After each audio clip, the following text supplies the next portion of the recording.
Quem conversa comigo sobre o assunto é o anestesiologista, intervencionista em dor, o Dr. Fabrício Dias Assis. E para compartilhar a sua experiência, eu recebo a Indriele Beatriz. Meu Deus do céu, difícil esse nome. Tudo bem? Indriele, falei certo?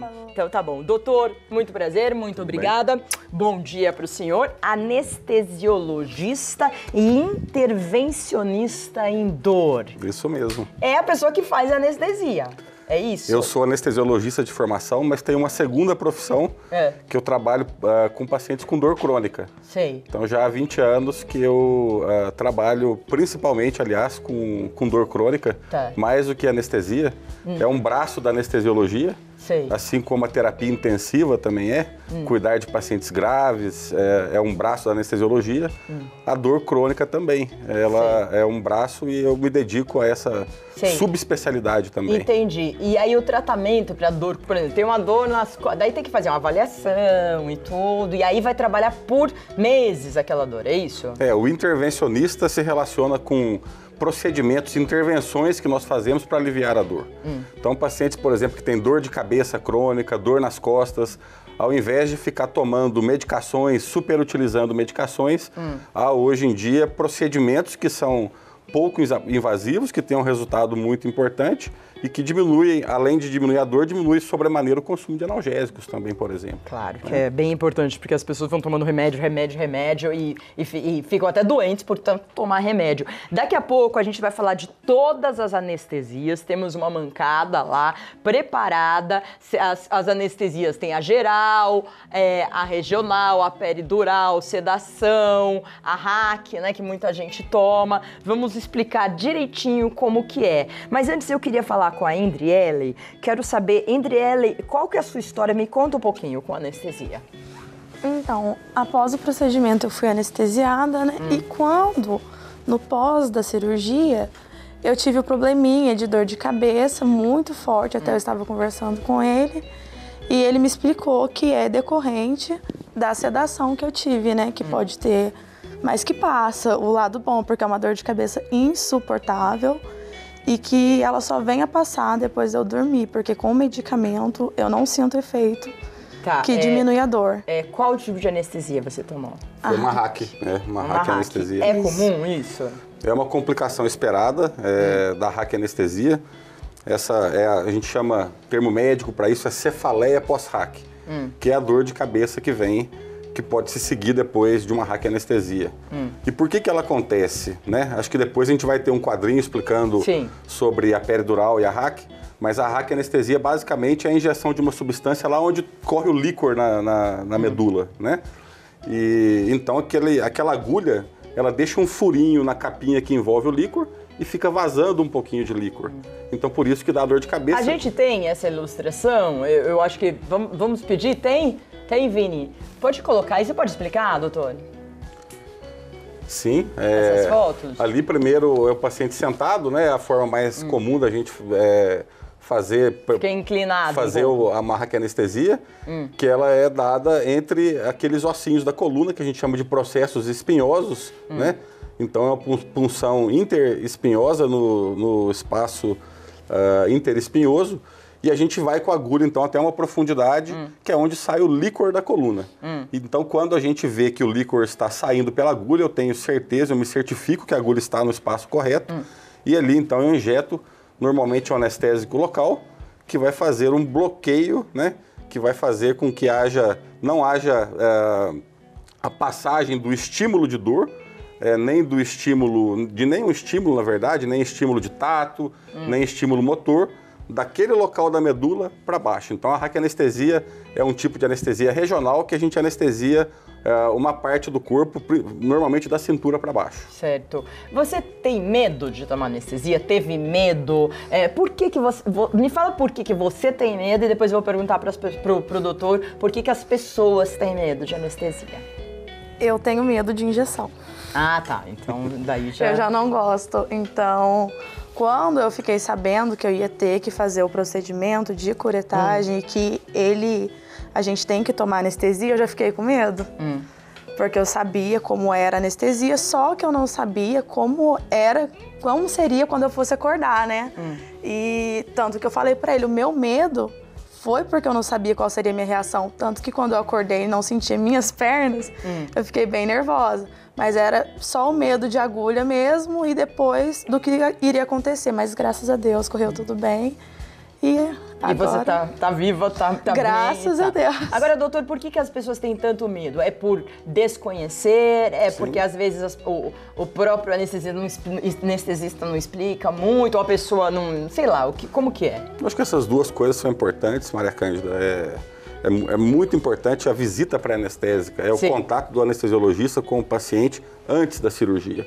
Então isso, além de o anestesiologista fazer uma avaliação clínica, discutir o método com o paciente, saber se o paciente está em condições para aquele procedimento, quais são os riscos daquele procedimento para aquele paciente, vai também haver uma relação médico-paciente, um conhecimento entre o profissional que vai fazer anestesia e o paciente. Então é muito importante que o paciente seja informado e participe da decisão também.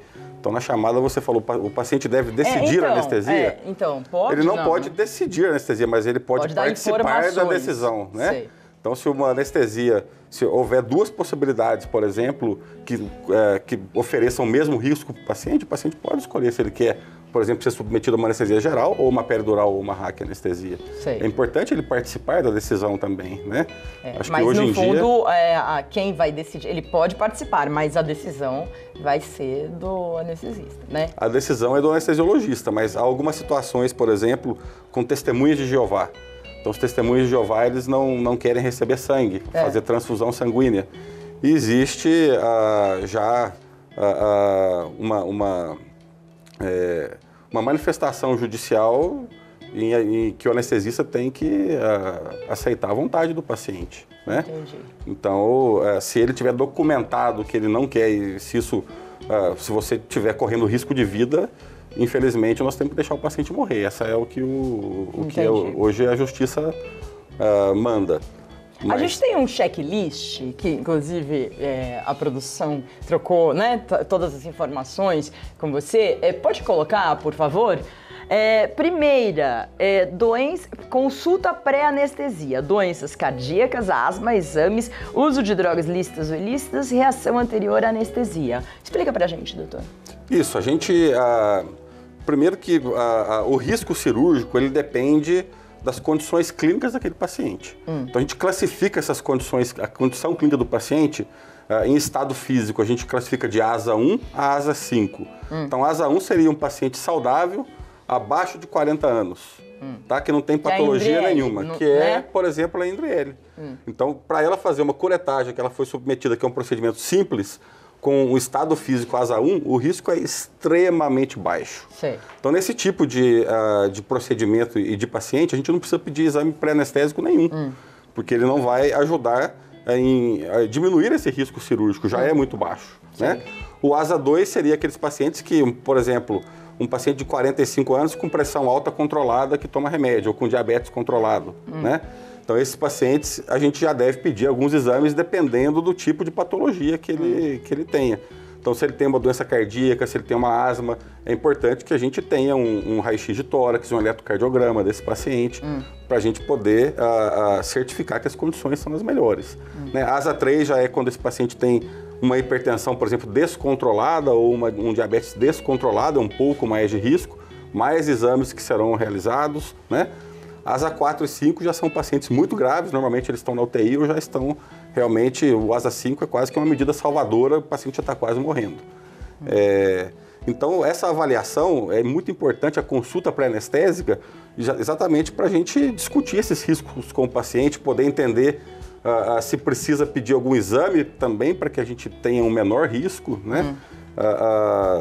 E conversar sobre todos os hábitos de vida do paciente, se ele usa algum tipo de droga, é importante saber uma reação com alguma droga da anestesia que pode ter, então, né? Aí a gente vem com...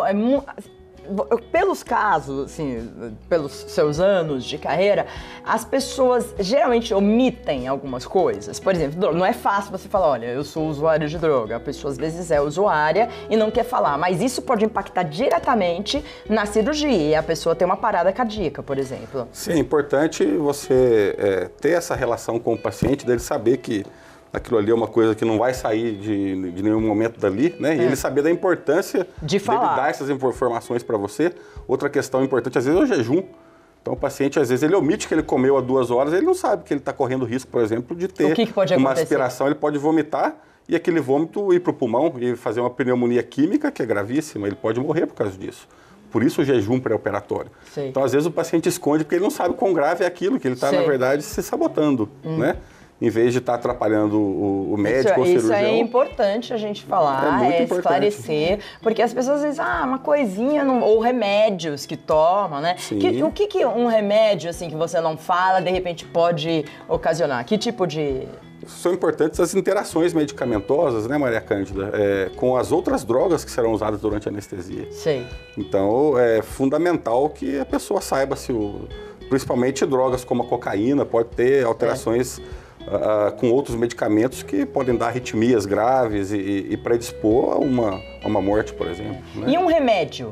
Tem algum remédio que não é indicado? A pessoa, não sei, tem algum remédio que se toma? Às vezes, habitualmente, a pessoa fala, isso aqui não tem problema e não fala. Normalmente, o anestesiologista, ele até arrepia de ouvir falar dos anticoagulantes. Né? Aspirina, por exemplo? Aspirina não é um problema, aspirina também é um anticoagulante, mas ela é na verdade, um antiagregante plaquetário que ajuda a não coagular o sangue, mas ela tem uma propriedade que não é tão intensa assim. Agora, drogas como o clopidogrel, né, como o xarelto, como o Marevan, que são anticoagulantes que podem trazer um risco do paciente ficar paralítico, por exemplo, se ele fizer uma raquianestesia ou uma peridural. Pelo amor de Deus, nossa, tem que falar tudo, não omitir absolutamente nada. Você viu a importância, Indrelli? Você sabia de tudo isso? Não sabia, eu tive que fazer jejum de 24 horas, inclusive até de água, eu não pude tomar água. E eu não sabia sobre isso que ele acabou de falar. É muito importante. Vamos lá à nossa bancada, porque a gente vai poder explicar cada tipo de anestesia direitinho e vou abrir para as perguntas 0 operadora 12 997 27 6383. Doutor, venha para cá, por favor. Vai ficar desse lado, né? O senhor fica desse lado e eu aqui. Vamos começar pela RAC, a gente falou um pouco, mas você pode explicar melhor para que serve a cirurgia? Então acho que basicamente a gente pode dividir a anestesia entre geral, geral e regional. Tá bom. Então a anestesia geral, ela envolve também uma perda da consciência, né? Então além de... Anestesia vem do grego... falta de sensibilidade, sem sensibilidade, né? Em 1846, lá em Boston, Massachusetts, foi feita a primeira anestesia geral, com éter inalado. Então, lá foi um cirurgião dentista, foi tirar um tumor do paciente e foi a primeira demonstração pública de uma anestesia geral. E o paciente, então, ele perde a consciência. Além dele não sentir dor, ele não responde a nenhum estímulo. Já a anestesia regional, a gente consegue bloquear esse estímulo em uma parte do corpo somente, né? Então isso pode ser uma raquianestesia, onde a gente faz esse bloqueio que eu coloquei lá na coluna ao nível do líquor, né? Você quer virar? Podemos virar aqui. Esse é o espaço interlaminar, né? Intertransverso, onde com a agulha numa profundidade até sair o líquor, eu consigo atingir o espaço da RAC. O espaço peridural é imediatamente anterior a essa capinha, essa membrana que envolve o líquor, que chama de dura mater. Então a gente chama de peridural. Ela é uma anestesia muito boa também, com algumas diferenças entre a RAC e a peridural. A RAC eu uso um volume menor, em torno de 10 vezes menor. Ela tem um bloqueio mais profundo, tanto motor quanto da sensibilidade, e ela dura um pouquinho mais que a peridural. A peridural eu consigo ter um bloqueio um pouco menor, mas eu consigo também com a peridural fazer uma anestesia numa região mais específica do corpo. A RAC, por exemplo, se eu fizer uma anestesia aqui na coluna, vai ficar anestesiado tudo daqui para baixo. Dependendo da quantidade de anestésico que eu injetar na peridural, eu consigo fazer com que a anestesia, por exemplo, seja só nesse setor aqui da coluna, por exemplo, né? Então, é mais agradável para o paciente. A Andriele estava falando que ela ficou assustada quando ela acordou e não sentia a perna. A peridural tem um pouco menos essa sensação do que a RAC, né? Agora, muita gente tem dúvida, fala assim, mas será que ele vai... Eu tô falando coisa do povo, né? Será que... Não sei se a Andriele ficou assim, será que ele vai colocar no lugarzinho certo? No fundo, vocês estudam pra caramba pra isso, né? Sim, e principalmente no espaço da coluna, onde a gente faz a RAC e a peridural, já é um espaço que não tem mais a medula espinhal, né? Que seria um problema se a gente fosse mais para frente com a agulha, que poderia lesar a medula. Então a gente tem ali, são fiozinhos que a gente chama de caudequina de nervinhos, que se a agulha chegar perto deles, eles simplesmente vão sair do lado que ela não lesa eles. Então é muito raro haver uma lesão de nervo numa peridural ou numa RAC. Isso é importante. Vamos falar rapidamente, tem várias perguntas da sedação. A sedação a gente... A sedação é uma forma de geral onde o paciente Quer colocar tem... de novo lá? O paciente tem a consciência levemente preservada, né? Entendi. Então ele tem não diminui completamente o nível de consciência do paciente, como na anestesia geral. E daí, normalmente, na anestesia geral, o paciente tem que ser entubado, ele vai ter uma ventilação mecânica, ele não pode ficar em ventilação espontânea, porque ele está... Por isso que colocam aquele negócio aqui, Por isso que coloca aquele negócio, pode ser com máscara, pode ser com tubo endotraqueal, entendi. Né? Então, basicamente, a gente tem essas duas diferenças entre a geral e a regional. E a regional, a gente tem a RAC, a peridural, a gente pode ter uma anestesia troncular, do plexo, por exemplo. Se eu quiser operar o braço, eu posso fazer uma picadinha aqui nos nervinhos que vem só para o braço. Ou se eu quiser fazer, às vezes, uma cirurgia muito pequena, eu posso anestesiar só esse dedo, por exemplo. Sim. Ou só a hoje mão, evoluiu bastante, né? A gente tem várias perguntas, vamos olhar aqui. Vamos. E aí, deixa eu colocar mais pra cá. Vem mais. Ele tá bem? Tá tudo bem? Rosiane de Cássia. Bom dia. Meu esposo foi fazer uma cirurgia e tentaram fazer anestesia raquidiana. E não deu certo. Teve que fazer anestesia geral. Ele ficou com várias marcas de picadas nas costas. Isso é normal? É normal tentar uma coisa e não dar certo? Como que é, doutor? A RAC e a peridural, elas normalmente são feitas como a gente viu lá naquela foto com o paciente sentado e a gente chama às cegas, sem o auxílio de alguma imagem guiando o posicionamento da agulha, né? E tem alguns pacientes que podem ter desvios na coluna, podem ter artroses, desgastes mais avançados na coluna, que podem tornar esse procedimento realmente mais desafiador. Então pode acontecer... Pode acontecer e não... no fundo pode acontecer qualquer coisa, né? Mas a ideia é não acontecer, né? Você decidir uma anestesia e ir nessa anestesia. E não normalmente é feita uma punção única, sem muito problema, mas há alguns casos onde realmente existe já uma degeneração ou essa coluna está mais tortinha, pode estar desviada, que daí pode dificultar a punção do anestesista. Deixa eu ver a próxima pergunta. Fátima Mendes, bom dia. Anestesia raquidiana e bloqueio anestésico é o mesmo procedimento? Não tenho a mínima ideia. Fátima, a anestesia raquidiana é um tipo de bloqueio, né? Bloqueio é quando a gente vai e injeta um remedinho direto em algum tecido nervoso, bloqueando algum tipo de nervo, né? Então a RAC, como eu disse aqui, a gente faz essa anestesia, esse bloqueio ao nível da medula, lá dentro da coluna. Sim.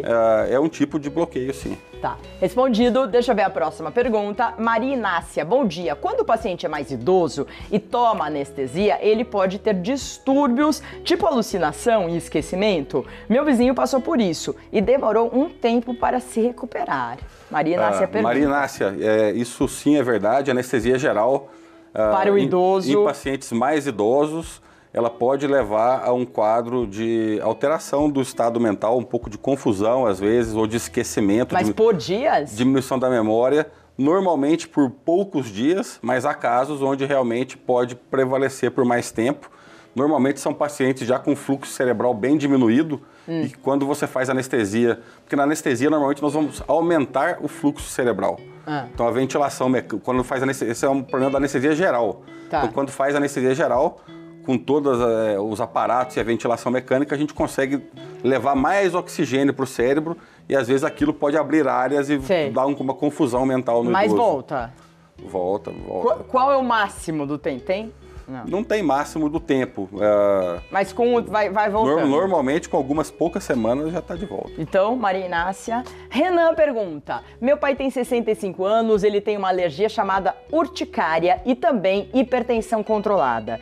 Quinta, ele fará uma cirurgia de hérnia inguinal. A anestesia tem algum risco? Renan, tudo bem?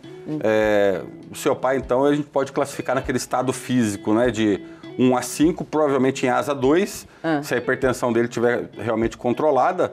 Daí não tem problema. E com a urticária controlada. Você tem um risco levemente aumentado. Para a hipertensão não tem que tomar nenhum tipo de precaução, mas para a urticária, dependendo do grau de alergia que você possa ter, você pode, às vezes, prevenir tomando um pouco de antialérgico antes do procedimento para diminuir o risco de alergia. Né? Tá, mas é tranquilo também, não tem Fica tranquilo, Renan, que é um Renan, procedimento tranquilo, que a gente chama de porte cirúrgico 1, a cirurgia mais tranquila, e o seu pai também tem um risco, um estado físico bom, o que é realmente um risco muito baixo. Por isso que a gente fala que pro idoso, de fazer exercício, de fazer uma caminhada e tudo isso influencia na hora de uma cirurgia, não é verdade? Tudo isso influencia, com certeza. Bom, deixa eu ver a próxima pergunta. Glade. Bom dia. Pergunta ao especialista que se uma anestesia não for administrada em uma quantidade indicada, ela levará o paciente a um coma induzido? Glade, você pode induzir o coma com alguns anestésicos também, né? Então você pode fazer isso para proteger o cérebro. Na UTI é muito comum. Então o paciente ele é induzido ao coma com medicações que a gente usa também na anestesia, né? Para proteger o cérebro, por exemplo, que está doente por causa de uma isquemia, de um AVC ou de um trauma, onde Então nós conseguimos, dessa maneira, fazendo coma, diminuir o consumo de oxigênio pelo cérebro e proteger ele para ter menos dano tecidual, né? Certo. Deixa eu ver a próxima. Tereza Cristina. Bom dia, Maria Cândida. Meu nome é Tereza Cristina, sou de Boituva, São Paulo. Muito interessante essa entrevista. Que bom. A anestesia local, como do dentista, pode causar algum problema? Excelente pergunta, Tereza. Ô, Tereza Cristina, tudo bem? A anestesia local, ela pode sim causar algum problema. Agora, eu tenho 23 anos como anestesista e nunca vi uma alergia a anestésico local. Né? Então, a gente tem 2 tipos de anestésico local. E o tipo que a gente usa já há muitos anos, mais de 30 anos, né, é um tipo que realmente dá muito pouca alergia. Os anestésicos locais mais antigos, como era a cocaína, por exemplo... Como assim? Cocaína? A cocaína, ela era um anestésico local. Quando ela foi, no começo do século passado, a cocaína era o principal anestésico local. Ela foi o primeiro anestésico local realmente descoberto. Olha. Né? A primeira peridural, em 1901, foi feita com cocaína. Nossa! Então ela é um anestésico local, ela tem propriedade de anestésico local. E como ela, tem outros anestésicos locais que eram utilizados antes também, e eles têm um potencial alérgico maior. Os anestésicos locais que a gente usa hoje, eu com 23 anos nunca vi alergia, mas é possível. Agora, a incidência realmente é muito baixa. Então, tudo respondido. Vamos lá voltar para o sofá. Quero agradecer vocês que vieram responder, né? A Indriele veio falar do caso dela, que está bem, está ótima. O Dr. Fabrício Dias Assis, que é anestesiologista e intervencionista em dor. Os contatos 0 operadora 19 3325 1522 e 0 operadora 11 2151 9392. O site www.drfabricioassis.com.br e www.singular.med.br. Muito obrigada a vocês, até a próxima. Obrigado. Acho que foi muito bom para esclarecer, né, as pessoas. Com certeza. Tanta gente com dúvida de anestesia. Obrigada, gente.